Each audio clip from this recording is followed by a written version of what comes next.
সম্মানিত হাজিরিন, রাসূলুল্লাহ সাল্লাল্লাহু আলাইহি ওয়াসাল্লামের কর্ম, শিক্ষা বা আদর্শের ব্যতিক্রম চলার পরিণতি কি, এ সম্পর্কেও আল্লাহ তাআলা বলতেছেন।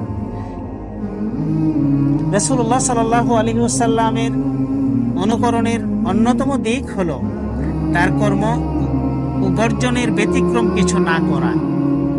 মুমিন বিশ্বাস করেন যে তিনি যা করেছেন তা বর্জন করে এবং তিনি যা করেননি তা করে কোনরূপ সওয়াব বা বরকত লাভ করা যায় না।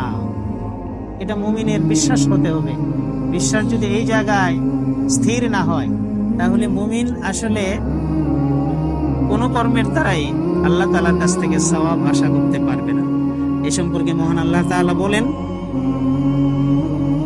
ফালইয়াহযারিল্লাযীনা ইউখালিফুনা আন আমরিহি আন তুসিবাহুম ফিতনাহ আও ইউসিবাহুম আযাবুন আলীম।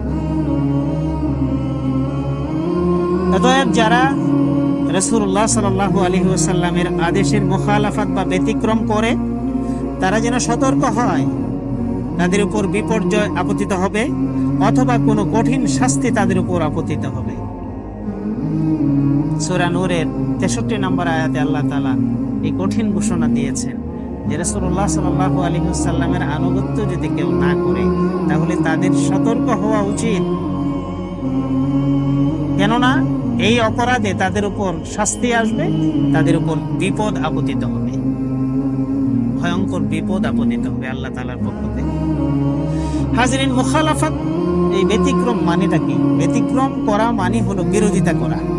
খেলাফ অর্থ ব্যতিক্রম বা বিপরীত বা অসামঞ্জস্যপূর্ণ কাজ করা। এ থেকে আমরা বুঝি যে রাসূলুল্লাহ সাল্লাল্লাহু আলাইহি ওয়াসাল্লামের কর্ম, শিক্ষা বা আদর্শের ব্যতিক্রম বা তার পথের ব্যতিক্রম চলা বা তার শিক্ষার ব্যতিক্রম কিছু করাই হলো ভয়ঙ্কর বিপদ এবং ধ্বংসের কারণ। ঈমানদারের জন্য এটা ভয়ঙ্কর।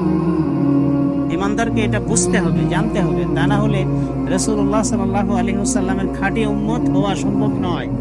তার শাফাত লাভ করার চিন্তাও করা যায় না।